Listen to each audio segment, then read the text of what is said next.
start by saying, I just want you to allow for the possibility of this, is that truth,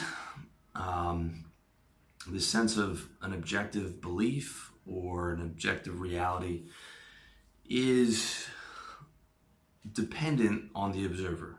Okay, this is something that we've seen recently in science, and what I want to say is just allow for the possibility that you and I are living in different worlds. Okay, to me, everything I know comes from what I remember, what I taste, what I touch, what I smell, and through my own sensory experience.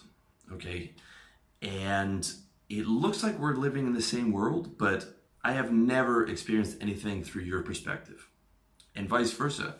In your world, I am just a character talking to you through the internet. Okay, in your world, everything is filtered through your own lens. Okay, and yes, we are able to communicate with each other through our own subjective worlds. We are able to share some of the same beliefs, but we never see, there's no two people on the planet who see everything alike. And there are people who see things massively differently, like the scientific atheist versus the Muslim fundamentalist. And each one of them believes that they are 100% correct and that they have the objective truth. And I see things a bit differently. I see that we live in our own reality, and the idea of this objective, final, finished truth is always going to elude us. Okay, that is not the nature of the world.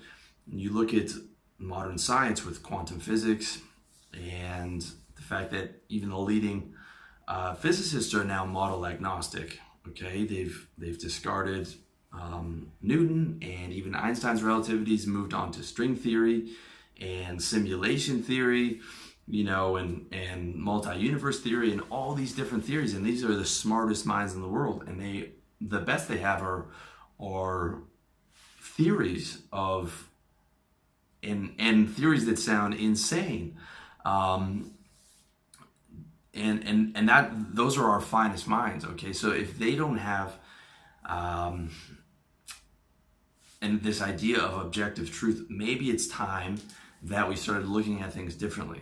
And what I've done is I've adopted that lens of model agnosticism, where I have my beliefs, but my beliefs are open to change when better information becomes available.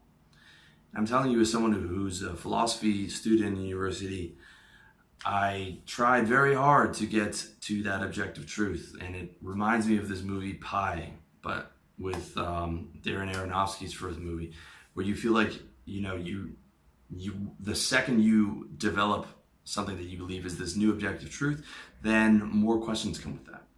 Okay, so I look at things a bit differently now. I'm model agnostic, and the current belief I have is in spiritual enlightenment, which I've had since I was 15, and that it's possible, whether you want to call that communion with God or whatever it is.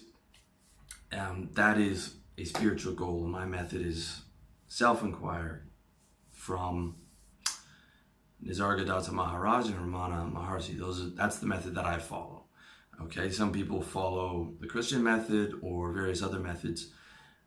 To me, I think all the religions are talking about the same state outside of our current reality. Okay, so that gives me a spiritual mission, and it's a positive one. It's a positive one where, okay, eventually we can cast off this ego and go back to that pure state, and it's a beautiful thing. However, that is not going to happen overnight, or maybe in this lifetime, I don't know.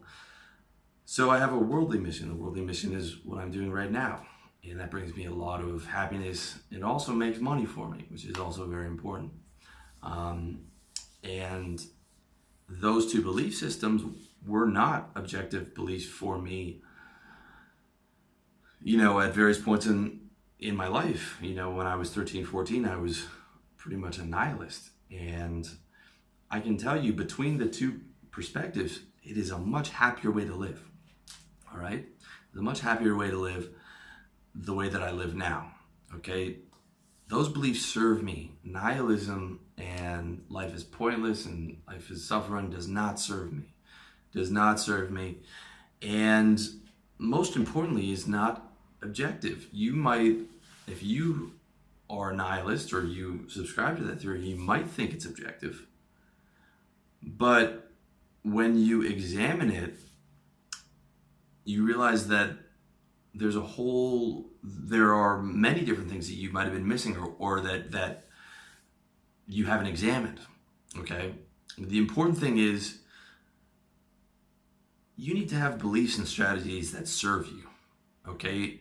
Because the pursuit of happiness should be your number one priority.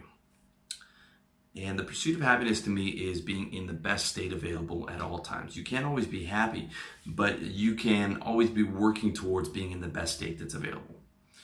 Why? Because that's what you're doing anyways. When you actually become self-aware, you realize that what you're doing in life and all the things that you're doing are to try to make yourself feel good. Okay, you are trying to enhance pleasure and avoid pain. All right, even if you call yourself a nihilist and you say the world is pointless and suffering, if a really hot girl makes herself available to you and a bunch of money and some good food, you are going to take that like everyone else.